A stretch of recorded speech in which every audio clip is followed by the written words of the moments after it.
अगर आप इंडिया में हो एंड आप जर्मनी में जॉब करना चाहते हो, तो मैं आपको अपने एक्सपीरियंस से बता रही हूँ कि मेरे संग क्या हुआ था।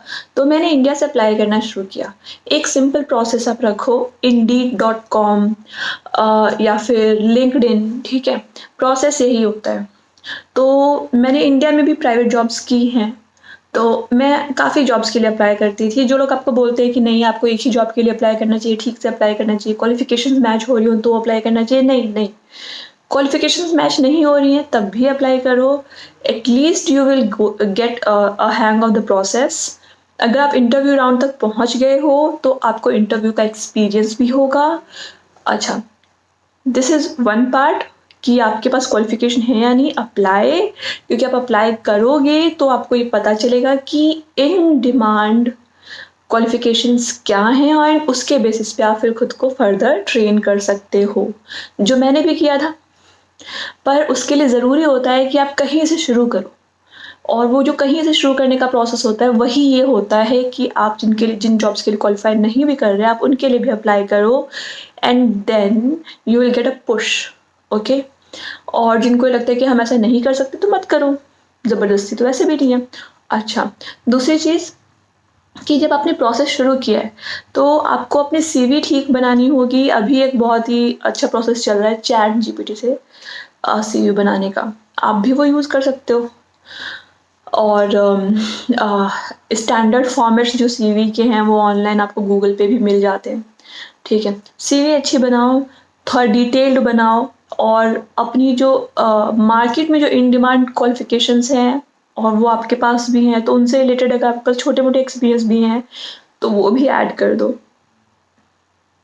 उसके बाद आफ्टर यू अप्लाई, अगर आपको जर्मनी में अप्लाई करना है देन मैं तो इंडिया में बहुत एप्लीकेशंस डाली थी और तब जाके जॉब भी मिलती थी, और वही प्रोसेस आपको यहाँ पे भी फॉलो करना पड़ेगा। बट द थिंग इज़, अब क्वेश्चन ये आता है कि इंडिया से बैठे-बैठे अप्लाई करें या फिर जर्मनी आके अप्लाई करें। तो इंडिया से बैठे-बैठे अप्लाई करने में प्रॉब्लम एक ही आई थी मुझे, वो ये कि कॉल भी अगर आ रहा है, तो जर्मनी से जब कॉल आता था, पता नहीं क्यों कनेक्ट नहीं होगा, या फिर कभी मेरे फ़ोन में बैलेंस नहीं होगा, या फिर अगर आपके फ़ोन में बैलेंस भी है तो नेटवर्क नहीं आता मेरे घर पे कई बार तो।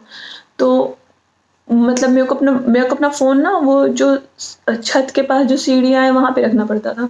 तो देयर आर प्रॉब्लम्स जो आपको तब पता चलती हैं जब आप अप्लाई करना शुरू करते हो जॉब्स के लिए। अच्छा, अब अगर आप जर्मनी में आके जॉब सर्च करना चाहते हो तो उसका क्या प्रोसेस होता है? अच्छा, तो उसमें क्या है, पहली चीज़ आपको जॉब सीकर वीज़ा चाहिए होगा। जॉब सीकर वीज़ा के लिए आप ऑनलाइन सर्च कर सकते हो।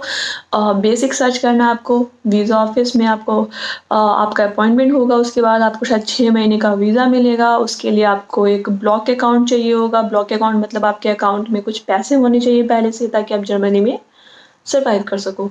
वो शायद 5 लाख या 4 लाख के आस-पास कुछ होता है, वो आपको सर्च करना पड़ेगा। ओके, अब आप मान लो जर्मनी आ गए हो, अब आपको जॉब कैसे मिलेगी? अ, इसमें भी 2 चीज़ें हैं। पहली चीज़ कि आप यहाँ पर अपने जो सर्टिफ़िकेट्स हैं, वो रिकॉग्नाइज़ करवाओ। अगर आपके सर्टिफ़िकेट्स रिकॉग्नाइज़ नहीं हैं, जो कि बहुत ज़्यादा चांसेस हैं, तो प्रॉब्लम हो सकता है। अगर सर्टिफ़िकेट्स रिकॉग्नाइज़्ड हैं भी, अब सर्टिफ़िकेट कैसे रिकॉग्नाइज़ होते हैं, ये भी आप बेसिक सर्च कर सकते हैं।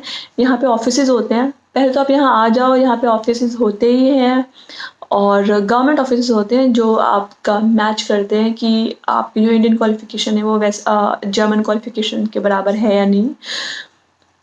उसके बाद हो सकता है आपको कोई एक्स्ट्रा कोर्स करना पड़े, या फिर आपको शायद जर्मन लैंग्वेज सीखनी पड़े। कई जॉब्स में जर्मन लैंग्वेज की एक रिक्वायरमेंट होती है। तो और जर्मन लैंग्वेज में लेवल्स होते हैं, A1, A2, B1, B2 और एंड C1, C2। तो मेरा B2 लेवल है, और B1 लेवल एक बेसिक लेवल है जिसके बाद आपको काफ़ी जर्मन रिलेटेड जॉब्स मिल सकती हैं। स्पेशली अगर आप यहाँ से मास्टर्स वगैरह करना चाहते हैं जर्मन में, तो आपके पास B1 होना चाहिए। कुछ चीज़ों में एक्चुअली C1 भी चाहिए होता है, ये बहुत ही डिफरेंट होता है। क्या चाहिए होगा एग्ज़ैक्टली, वो आपके कोर्स पे डिपेंड करता है, वो आपके जॉब पे डिपेंड करता है। अगर आप का कोई ऐसा जॉब है जिसमें आपको डेली कस्टमर से पूरा दिन जर्मन में बात करनी है, अगर आप कॉल सेंटर की जॉब कर रहे हो तो फिर आपका B1 नहीं चलेगा शायद, ठीक है? ओके। अब जब आपके German language requirement is one thing, आप वो देख सकते हो आपके पास है या नहीं, और अगर नहीं है तो क्या करना है? तो यहाँ पे बहुत सारे लैंग्वेज स्कूल्स होते हैं जहाँ पे आप एडमिशन ले सकते हो।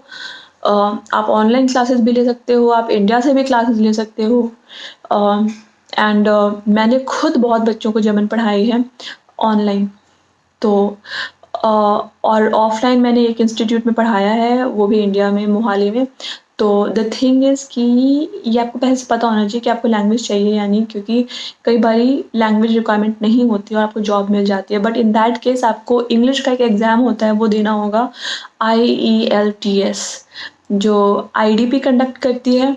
तो आपको वो एग्ज़ाम देना होगा, उसमें अच्छा स्कोर करना होगा। या तो इंग्लिश लैंग्वेज की प्रोफिशिएंसी होनी चाहिए या जर्मन लैंग्वेज की होनी चाहिए या दोनों की होनी चाहिए, डिपेंडिंग कि आप किस तरह की जॉब यहाँ पे सर्च करने आ रहे हो, ठीक है? अब आपका 6 महीने का ही है, तो you have to be like a bit fast. तो यहाँ पे आने के बाद आप क्या करोगे? यहाँ पे आने के बाद भी कई ऑफिसेस होते हैं जो आपकी जॉब सर्च में हेल्प करते हैं, ठीक है? और अभी तक मैंने जो भी प्रोसेस बताया है, जिसमें भी आपको दूसरी एजेंसी की ज़रूरत पड़ेगी, चाहे वो लैंग्वेज सीखना हो, चाहे अपना चाहे जॉब सर्च के लिए अगर आपने किसी प्राइवेट एजेंसी से हेल्प ली है, तो उसमें आपके पैसे लगते हैं। तो वो थोड़ा-सा आपको अपने दिमाग में रखना होगा। बट या एक बार जब अर्न करना शुरू करोगे तो 1-2 महीने की अर्निंग में आप उससे ज़्यादा अर्न करोगे जितना आपने स्पेंड किया है। तो think like that and don't lose hope, because it's a process. ऐसा भी नहीं है कि आप इंडिया में बैठे रहोगे तो ज़िंदगी में सब कुछ बहुत बहुत अच्छा चल रहा होगा। तो जब स्ट्रगल है ही, तो स्ट्रगल के बाद कुछ अच्छा अचीव करने का टारगेट रखो कम से कम। So if you are trying to come here, तो struggle होगा, but don't give up. That's very important. Okay then, see you in the next video. Take care. Bye bye.